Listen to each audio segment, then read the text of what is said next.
We're all familiar with the public personalities of our sports heroes, as we know them on the field, on the court, but the personal feelings of many athletes, black and white, came to light this week in the aftermath of the Jacob Blake shooting. We go now to CBS News special correspondent and host of NFL Today, James Brown. Good morning to you, JB. Great to have you here. Good morning. Good to be here, Margaret. I mean, it seemed the entire sports world came to a halt this week. And as the New York Times put it, no longer was sports offering gentrified protests with league-endorsed slogans on basketball jerseys. Calm collapsed in the face of the inevitably growing power of players to make more than a statement. They took action. It shattered the bubble of normalcy. How are these athletes using their megaphones? Power that they've always had, but have been on the opposite ends in terms of people pushing back, specifically owners and the powers that be. Look, I think the best way to do it is to synopsize the result of my conversations this past week with players, league executives, and many others.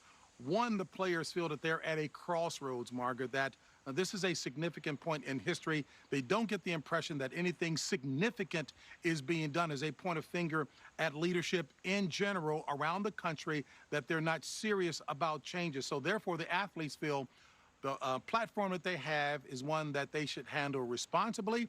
And number two, that they have a moral obligation to represent the marginalized and to advocate strongly for that until they see serious change made. And to me, very uniquely, it's across the spectrum with all sports, the WNBA, the NBA, the NFL, which has been doing some significant things through the Players Coalition, through the legislative process, et cetera.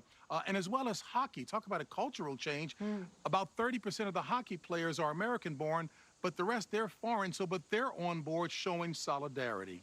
So is the change that we heard announced from the NBA, this agreement to try to, put up voting booths in stadiums and in arenas, the announcement that they'll have some sort of social justice coalition, is that the kind of change that the players wanted, or will we see this protest continue?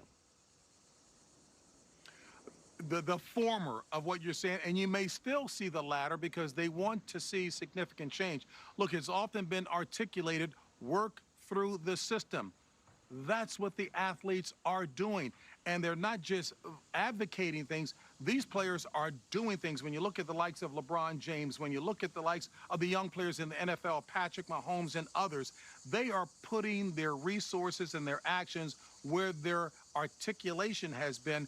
And that's significant. Look, I remember Michael Thomas in the NFL mentioning to me before that he comes from the Houston district, and many of the people there who are suffering saying, thank you for being a voice for us because we're not being listened to. You are, and he's been on Capitol Hill for 2 years now, working as an intern to learn how to work through the system. But he represents a number of athletes who are doing that, Margaret.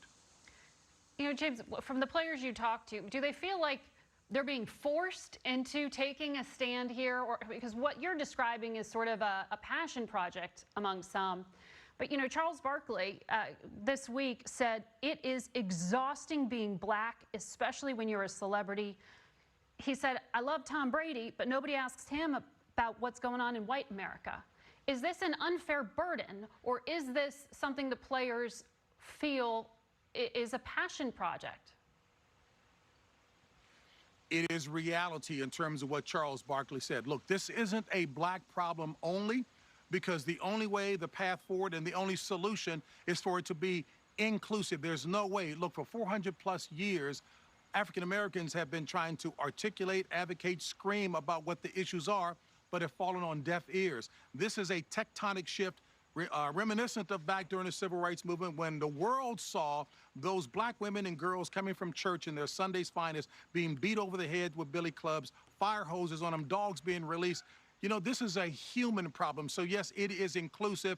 And many of these athletes feel the passion because they come from those communities and have been doing the work for years. A number of years ago, I worked with the NBA, NFL Players Association, presenting humbly the JB Awards.